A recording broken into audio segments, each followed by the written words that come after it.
A'udzu billahi minasyaitonir rajim. Bismillahirrahmanirrahim. La tudrikuhul absar wa huwa yudrikul absar wa huwal latiful khabir. Ayat ini pendek, lanjutan dari ayat yang sebelumnya, bahwa Allah Tuhan kita, tidak ada Tuhan selain dirinya, dan Allah sang pencipta segala sesuatu, maka kita diperintahkan hanya menyembah kepada Allah. Allah, zat yang kita sembah, itu tidak dapat dijangkau oleh penglihatan mata. Ya. Allah yang kita sembah tidak dapat dijangkau oleh penglihatan mata. Berbeda dengan Tuhan-Tuhan lain yang disembah oleh orang di luar Islam. Tuhannya dapat dijangkau oleh pandangan mata. Tetapi Allah, zat yang kita sembah, tidak mampu kita menjangkau lewat pandangan mata kita. Kenapa demikian? Karena Allah itu zat yang qadim, zat yang awal, zat yang akhir, ya. Zat yang mukhalafatu lil hawadis. Allah zat yang terdahulu. Allah zat yang terdahulu adanya. Allah yang permulaan dan Allah yang terakhir. Allah berbeda dengan makhluk. Allah qadim, ya, kekal. Sementara kita manusia ini sebagian dari makhluk Allah yang lain, kita namanya hudus. Ya. Kita ini hudus, barang baru yang bakal rusak. Sementara Allah qadim, Allah kekal langgeng. Kita hudus fana, ya. Adam hudus fana. Sementara Allah wujud qidam baqa. Wujud itu ada, qidam itu terdahulu adanya, ya. Baqa kekal. Sementara kita Adam tadinya nggak ada, kemudian kita menjadi ada. Nah, mulai adanya kita namanya hudus, barang baru. Lalu kemudian fana, kita ini bakal rusak, bakal binasa. Oleh karena itu, antara alam qadim, ya, dengan alam fana itu nggak bakal ketemu. Ya. Alam yang kekal, alam yang baqa dengan alam yang fana tidak akan bisa ketemu. Sehingga Allah tidak mungkin dapat dijangkau oleh pandangan mata selama ada dalam kehidupan dunia. Mata kita tidak mampu memandang Allah, karena mata kita mata fana, namanya ainun faniyah, mata yang bakal rusak. Jangankan kita mati, kita masih hidup aja, mata kita pelan-pelan mata jadi rusak. Tadinya bisa lihat, bisa baca, lama-lama burem tuh lihat tulisan, ya. Akhirnya disambung. Nah, itu berarti pertanda ini mata yang rusak. Tetapi nanti kalau orang sudah sampai di negeri akhirat, lalu kemudian sampai ke dalam surga, maka orang itu baqa, kekal ada di dalam surga. Kekalnya manusia di dalam surga dikekalkan oleh Allah, sebagaimana kekalnya surga dan neraka. Paham gak nih? Ya. Ayatnya begini, ya. Ini tentang tauhid ini. Ya. Kullu syai'in halikun illa wajha. Tiap sesuatu itu pasti binasa kecuali Allah Subhanahu wa ta'ala.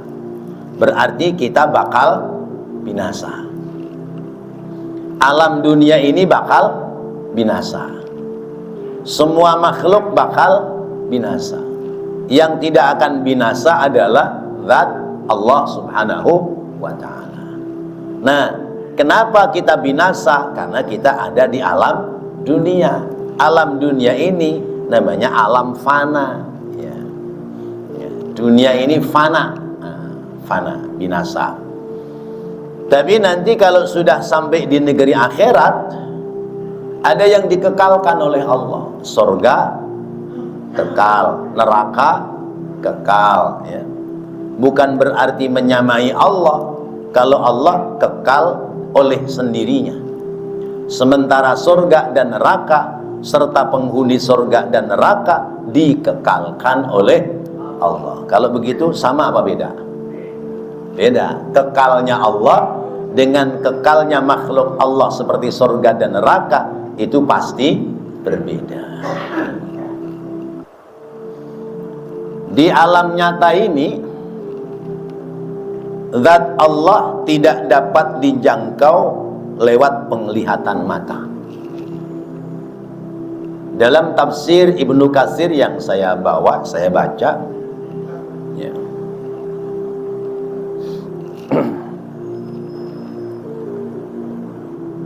Bahwa la tudrikuhul absar, Allah tidak dapat dijangkau oleh pandangan mata makhluk. Itu ada beberapa pendapat. Yang pertama, la tudrikuhu fid dunya, ya. Allah tidak bisa dijangkau oleh penglihatan mata di dunia, ya. Ada namanya idrok, ada namanya ru'yat, ya. Idrok itu menjangkau, ya. Menjangkau itu berarti memandang, tidak sekedar dengan pandangan mata, tapi juga memandang dengan pandangan mata hati. Allah tidak bisa dilihat dengan mata kepala, tetapi bisa dirasakan oleh hati. Bagi orang yang hatinya ada iman, maka mampu memandang Allah. Namanya idrakul qalb, bukan idrakul ain atau idrakul basar. Bukan menjangkau memandang dengan mata, tapi menjangkau memandang dengan mata batin atau mata hati.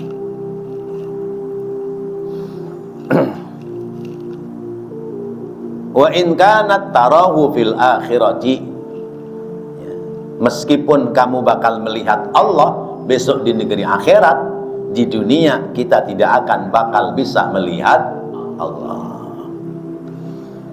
Jadi kalau ada orang bilang semalam saya mimpi ketemu Allah,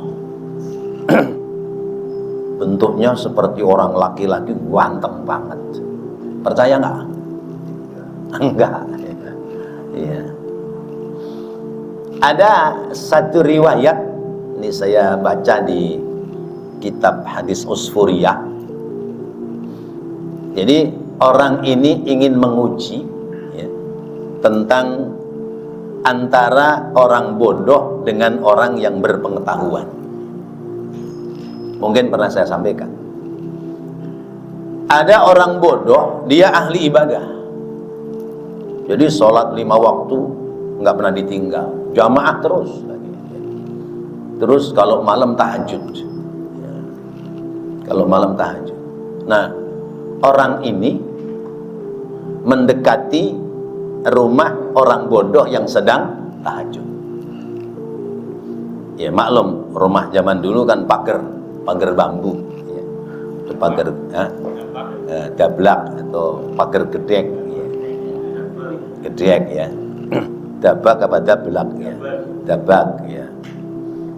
Nah, dilihat, ya, diintip dari luar, orang bodoh ini sedang tahajud.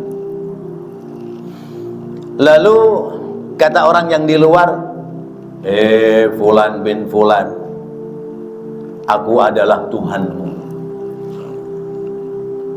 Aku senang kamu sebagai hambaku selalu menyembah kepadaku.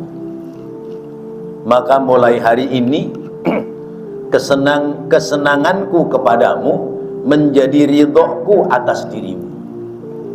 Oleh karena itu aku ridho manakala kamu mulai hari ini mencukupkan tidak menyembah kepadaku.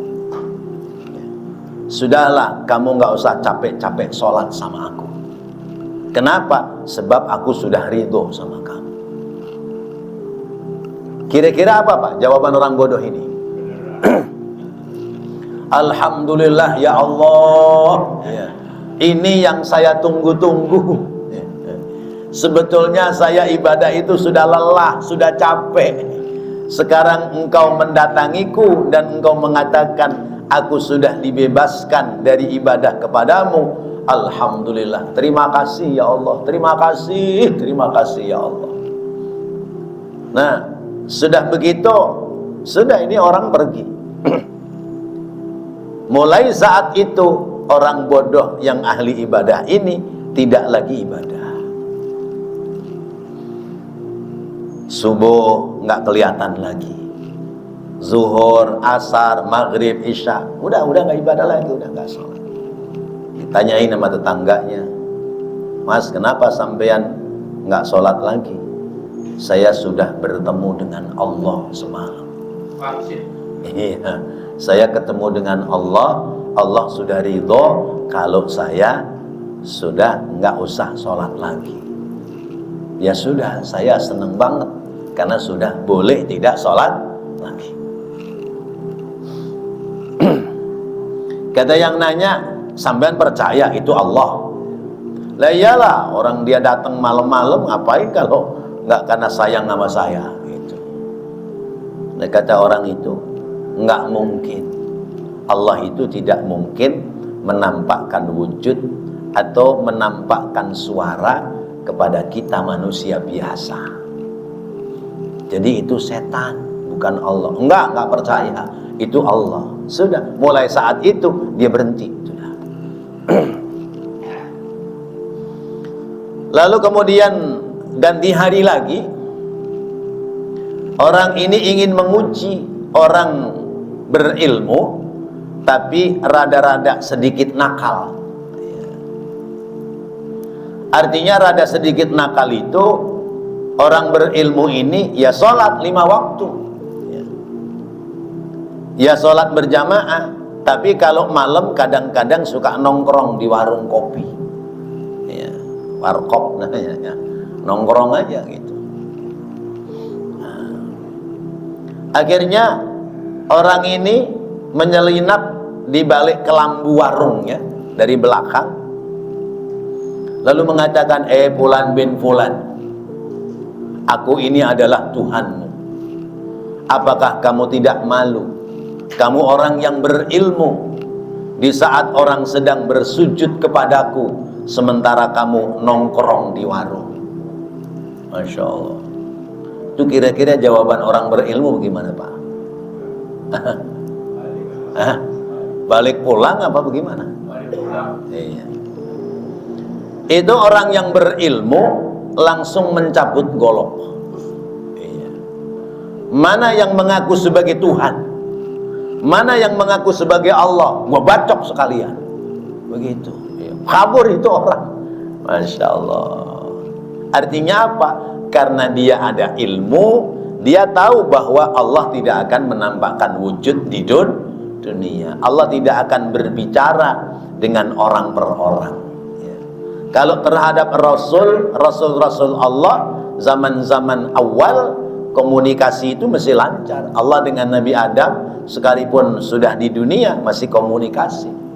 Dengan Nabi Musa saja masih komunikasi. Dengan Rasulullah tentu boleh jadi ada komunikasi, ya.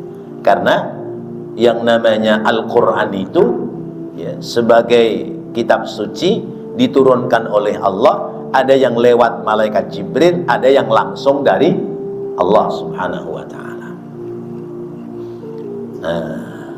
Berarti dalam hal mengenal Allah kita harus punya ilmu supaya nggak keliru.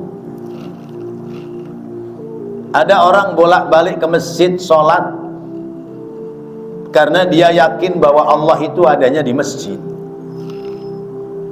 Ya, emang kenapa sampean ke masjid melulu? Ya kan Allah di masjid, masjid kan rumah Allah. Ya. Lah kalau Allah ada di Masjid Al-Ihsaniyah, berarti Masjid Al-Huda nggak ada Allah dong, kan Allah cuma satu. Kan begitu logikanya. Iya. Rumah Allah itu bukan rumah tempat tinggal Allah. Rumah Allah itu adalah rumah tempat untuk beribadah kepada Allah. Jangan keliru, jangan salah. Ada saya pernah didatangi bapak-bapak ke rumah, ya, selesai sholat Jumat, ya, jam-jam 2-an itu. Assalamualaikum, waalaikumsalam. Oh Pak, silahkan, kata saya, silahkan masuk. Pak Ustadz, saya mau tanya ini, saya bingung. Saya sholat Jumat sama cucu saya. Selesai sholat Jumat itu, cucu saya nanya begini, Mbah, itu masjid kan rumah Allah.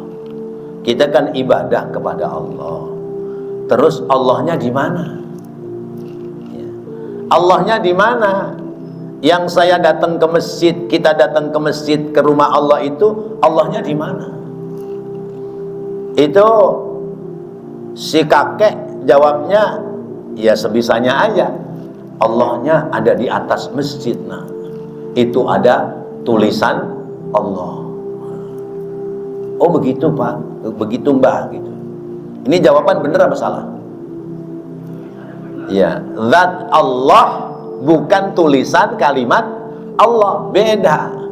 Kalau tulisan kalimat Allah itu makhluk, iya, dibuat oleh manusia. Tapi zat Allah tidak serupa dengan siapapun, tidak serupa dengan bentuk apapun. Terus gimana Ustadz jawaban yang benar? Jawab saja begini, Cuk, bahwa masjid itu rumah Allah, bukan berarti rumah Allah itu kemudian Allahnya menempati di situ. Karena rumah Allah itu maknanya rumah tempat ibadah kepada Allah. Seperti rumah sakit. Rumah sakit itu bukan berarti rumahnya sakit, tapi rumah tempat berobatnya orang-orang yang sakit. Itu maka disebutnya rumah sakit. Nah, jadi di dunia kita tidak akan mungkin melihat Allah Subhanahu wa ta'ala. Banyak hadis yang sampai kepada kita. Misalnya hadis dari Imam Masruq an Aisyah, dari Sayyidatina Aisyah annaha qalat, bahwasanya Siti Aisyah berkata, man za'ama anna Muhammadan absara rabbahu faqad kadzaba.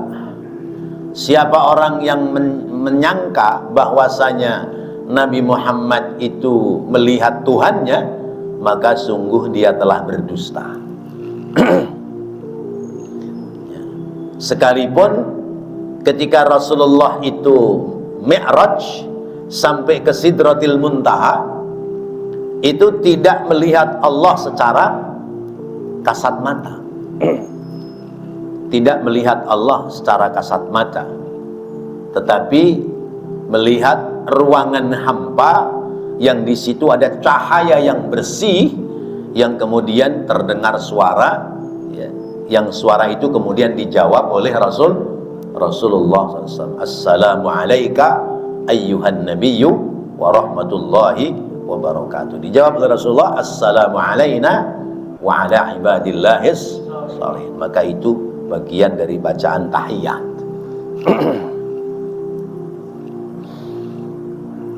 La tudrikuhul absar wa huwa yudrikul absar.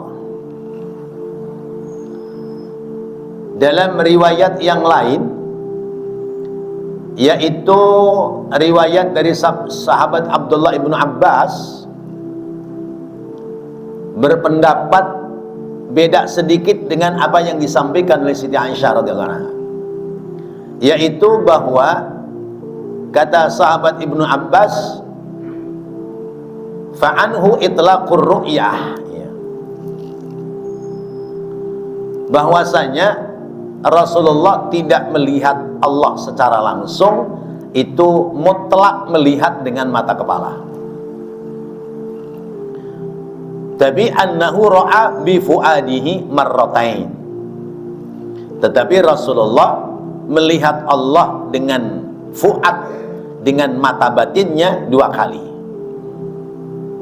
Ini nanti akan dibahas kalau kita menafsirkan surat An-Najm, ya. Wan najmi idza hawa ma dhalla sahibukum wa ma ghawa, dan seterusnya. Cuman nggak tahu kapan tahunnya, ya. Karena itu sudah ada di juz-juz, ya, juz belakang, juz 29. Ya, punya ngaji aja terus, dah ntar ketemu, ya. Kalau nggak ketemu di dunia, ya ketemu di kuburan, ya.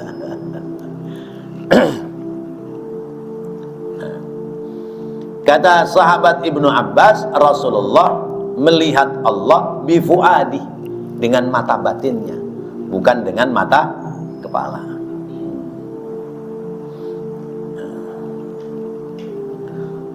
Lalu kemudian waqala akharun minal mu'tazilah,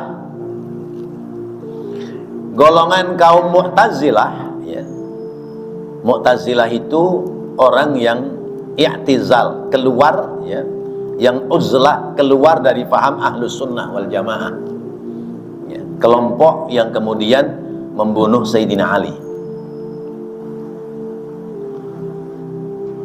Dia mengatakan annahu la yara fid dunya wala fil akhirah, manusia tidak akan bisa melihat Allah baik di dunia maupun di akhirat. Itu kata kaum Mu'tazilah.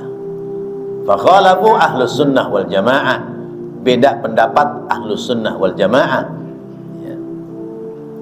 Fi dzalika ma'a martakabu minal jahli bima dalla alaihi kitabullah sunnatur rasul. Karena apa? Kebodohan orang-orang Mu'tazilah tidak menggunakan dalil baik lewat Al-Quran maupun lewat hadis daripada Rasulullah SAW. Di Al-Quran disebutkan, ya, di surat Al-Qiyamah 22-23, wujuhun yawma idzin nadhirah ila rabbiha nazirah. Besok di negeri akhirat ada wajah-wajah yang pada saat itu berseri-seri. Wajahnya berseri-seri. Kenapa berseri-seri? Ila rabbiha nadhirah, karena mereka bisa memandang Allah Subhanahu wa ta'ala, bisa melihat Allah. Kapan orang di surga bisa melihat Allah? Hari Jumat. Di tafsir Yasin itu diperjelas oleh Imam Hamamizadah, tentang salamun qawlam mir rabbir rahim, ya. Ya. Ucapan selamat dari Rabbur Rahim, dari Allah Subhanahu wa ta'ala. Itu dijelaskan kalau hari Jumat orang mukmin itu di lembah-lembah surga membuat kemah-kemah, lalu kemudian menyiapkan makanan-makanan yang berbagi kepada sesamanya, ya. Jadi kayak di pasar gitu lah kira-kira. Menyiapkan hidangan, berbagi kepada sesamanya. Lalu saat itu Allah turunkan baju-baju yang model baru yang dicipta oleh tukang jahit surga. Kira-kira begitu dah. Nggak tahu tukang jahit surganya orang mana ini. Ntar nanya Pak Haji Tahin dah. Orang Pekalongan atau orang Padang ini. Ya. Nah lalu kemudian orang-orang ahli surga itu memakainya itu baju. Begitu sampai di depan pintu rumah surga, kata istrinya, "Bang, abang pakai baju itu tambah cakep dah, tambah ganteng." Kata istrinya juga begitu. "Neng, kamu sesudah melihat abang pakai baju ini juga makin cantik." Gitu. Itu keindahan orang-orang yang ada dalam surga. Nah, itu ketika umat yang ada di surga menggelar kemah di surga, di lembah-lembah pegunungan surga, itu mula-mula turun cahaya putih yang diselimuti awan. Lalu kemudian awannya menghilang, cahayanya terbelah, dan muncul wajah Allah subhanahu wa ta'ala, muncul zat Allah subhanahu wa ta'ala, sehingga orang-orang surga teriak dan sujud kepada Allah saat itu juga. Kata Allah, "Sudah, bangunlah kalian dari tempat sujud kalian, karena di sini bukan lagi tempat ibadah, tapi tempat ibadah kalian dulu sudah kalian kerjakan saat ada di dunia." Maka kebahagiaan yang paling indah di surga adalah ketika orang berjumpa dengan Allah subhanahu wa ta'ala. Maka digambarkan, wujuhu yawma idzin nadhirah ila rabbiha nazirah. Wajah-wajah mereka pada hari itu berseri-seri karena mereka memandang Allah subhanahu wa ta'ala. Lalu bagaimana dengan orang-orang yang ada dalam neraka? Bisa nggak memandang Allah besok di akhirat? Allah firmankan di dalam surat Al-Mutaffifin ayat yang ke-15, "Kalla innahum ar-rabbihim yawma idzil lamahjubun." Ketahuilah, sesungguhnya bagi mereka orang-orang yang dulu di dunianya ingkar kepada Allah, ya, terhadap Tuhan mereka, pada hari itu lamahjubuna, terhalang, tidak mampu memandang Allah subhanahu wa ta'ala. Oh, Masya Allah. Jadi di dunia semua makhluk tidak bisa memandang Allah. Di akhirat nanti ada orang yang bisa memandang Allah, yaitu orang-orang yang ada di dalam surganya Allah subhanahu wa ta'ala. Yang di neraka bisa melihat Allah enggak? Enggak, ya. Terhalang, ya. Terhalang. Kenapa? Karena mereka sedang ada dalam siksaan Allah subhanahu wa ta'ala. Kemudian ada hadis yang lain, yaitu dari sahabat Abu Sa'id, sahabat Abu Hurairah, sahabat Anas bin Malik, sahabat Juraij, sahabat Suhaib, sahabat Bilal, dan yang lainnya, bahwasanya Rasulullah bersabda, "Annal mu'minina yarawna Allah fid daril akhirati fil 'urasati wa fi rawdatil jannat." Ya. Bahwasanya orang-orang mukmin mereka nanti akan mampu memandang Allah, yaitu di negeri akhirat ketika mereka berkumpul di tanah lapang. Nah, tadi itu lembah-lembah surga.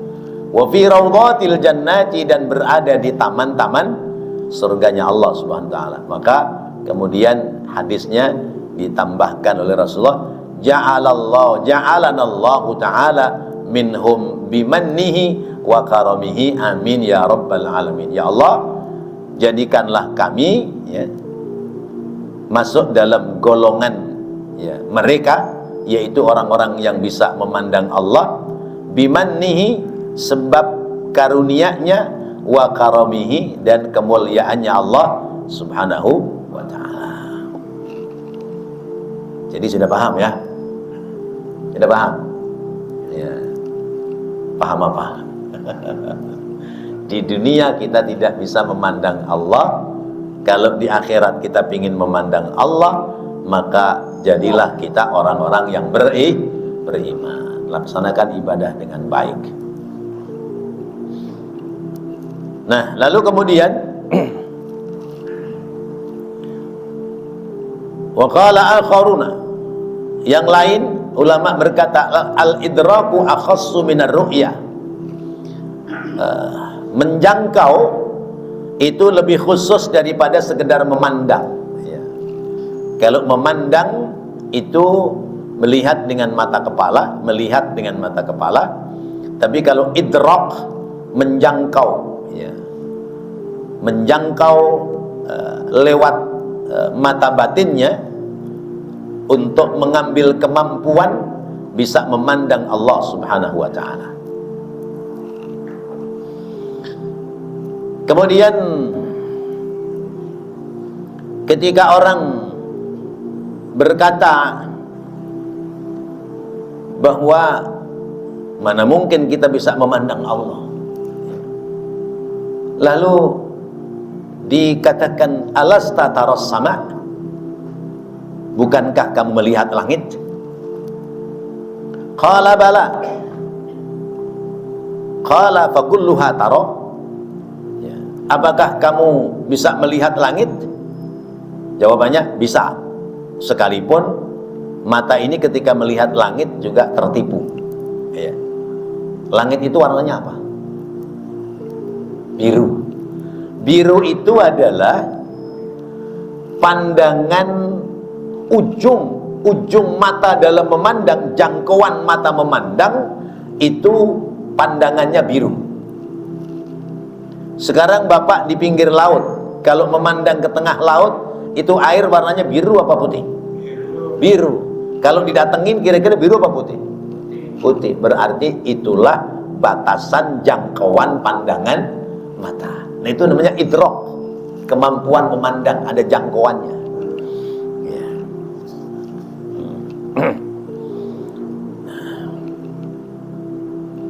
Nah, kenapa kok contohnya bukankah kamu bisa melihat langit? Artinya memandang Allah lewat idrak, lewat jangkauan pandangan mata batin, yaitu memandang sesama makhluknya Allah Subhanahu wa ta'ala, ya.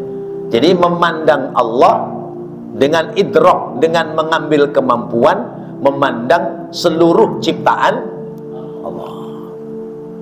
Ini ngaji ini ilmunya ilmu tingkat tinggi ini, ya. Ya, kalau enggak kita panteng, ya bisa enggak paham, ya. Kita melihat langit, sebegitu luasnya langit, ada tiangnya enggak? Enggak ada. Siapa yang bangun langit? Anemernya siapa? Insinyurnya siapa?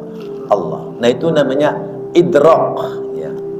Ya, jangkauan memandang zat Allah Subhanahu wa ta'ala, ya. Kemudian di bumi ini ada berapa jenis tumbuhan?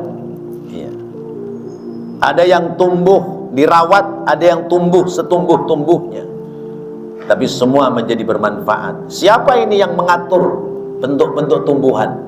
Allah Subhanahu wa ta'ala. Di dalam bumi ada apa saja, itu semua adalah dalam kuasa Allah. Maka ini artinya kita dalam idrakullah, ya, jangkauan memandang Allah Subhanahu wa ta'ala, sehingga tidak dalam mata zahir, tapi dengan mata batin. La yuhitu basaru ahadin bil mulki, ya. Tidak mampu meliputi, ya, memandang Allah dengan kemampuan dirinya, kecuali sekedar pada batas kemampuan yang ada. Seperti kita melihat, ya, ke tengah laut air kelihatannya biru, maka itulah jangkauan kita dalam memandang laut, padahal sesungguhnya airnya putih. Maka kita dalam doa itu kita mengucapkan subhanaka la nuhsi sana'an 'alaika kama asnaita 'ala nafsik, ya. Kita dalam doa kan suka diawali dengan begitu, ya. Ya. Subhanaka la nuhsi sana'an 'alaika anta kama asnaita 'ala nafsik. Maha suci Engkau ya Allah, yang kami tidak dapat memujimu dengan pujian yang banyak sebagaimana Engkau memuji terhadap dirimu. Nah, itulah bentuk keterbatasan kita dalam menjangkau memandang Allah Subhanahu wa ta'ala. Qala Rasulullah sallallahu alaihi wasallam, bersabda Rasulullah sallallahu alaihi wasallam, "Lau annal jinna wal insa," seandainya bangsa jin dan manusia, wasyayatina wal malaikata, setan dan malaikat, mundu khuliqu ila an fanau saffu saffan wahidan, semenjak makhluk-makhluk ini diciptakan, ya, manusia, jin, setan, malaikat, semenjak mula-mula diciptakan, kalau manusia semenjak Nabi Adam sampai Adam yang lain, mereka itu berbaris dalam satu barisan, ma'ahatu billahi abadan, mereka tetap selamanya tidak akan mampu melampaui, meliputi kuasanya Allah Subhanahu wa ta'ala, ya. Fir'aun, kenapa dia membuat piramid? Itu ceritanya ketika dialog dengan Nabi Allah Musa alaihi salam, ya. Nabi Musa ketika ditanya, Tuhanmu Allah itu di mana? Tuhan Allah itu Al-Aliyyu Al-Azim, Zat yang maha tinggi dan maha agung. Maka Fir'aun nyuruh kepada pembesar-pembesarnya untuk membangun piramid, bikin tangga ke langit, pingin melihat Tuhannya Musa alaihissalam, pingin melihat Allah Subhanahu wa ta'ala. Kejangkau enggak? Ya enggak. Itu cerita piramid seperti itu. Kemudian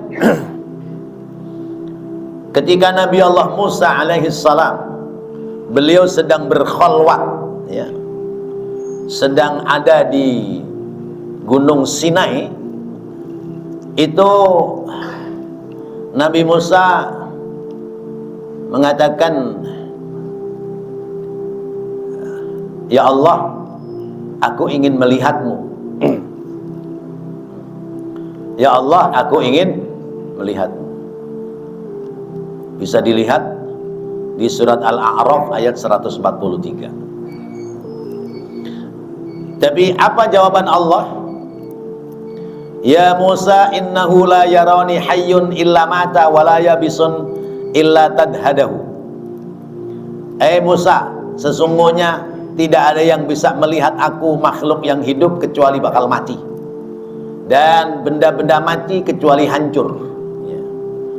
Wa qala ta'ala, "Falamma tajalla rabbahu lil jabali ja'alahu dakkan wa kharra Musa sa'iqa falamma afaqa qala subhanaka tubtu ilaika wa ana awwalul mu'minin." Maka ketika Allah menampakkan diri di atas gunung, padahal menampakkan diri tidak bentuk zatnya Allah, baru cahayanya, ya, di puncak gunung yang ada di hadapan Nabi Musa, ja'alahu dakha, maka jadilah itu gunung hancur berantakan. Wa kharra Musa sa'iqa, kemudian jatuh pingsan Nabi Allah Musa. Falamma afaqa, maka ketika Nabi Musa itu sadar, bangun dari pingsannya, qala, dia berkata, subhanaka, maha suci engkau ya Allah, tubtu ilaika, aku bertaubat kepadamu, wa ana awwalul mu'minin, dan aku masuk dalam golongan orang-orang yang beriman. Berarti di dunia ini kita tidak mungkin bisa melihat Allah. Karena kita di dunia tidak bisa melihat Allah, ya kita kudu ridho dan kita terus menghambakan diri kepada Allah. Harapannya besok di akhirat kita akan bisa melihat, memandang Allah. Di mana? Di dalam surganya Allah Subhanahu wa ta'ala. Amin ya Allah ya Rabbal alamin. Rabbana taqabbal minna innaka antas sami'ul alim wa tub alaina innaka antat tawwabur rahim. Rabbighfir warham wa anta khairur rahimin. Wa sallallahu ala sayyidina Muhammadin wa ala alihi wa sahbihi wa sallam. Walhamdulillahi rabbil alamin. Wassalamualaikum warahmatullahi wabarakatuh.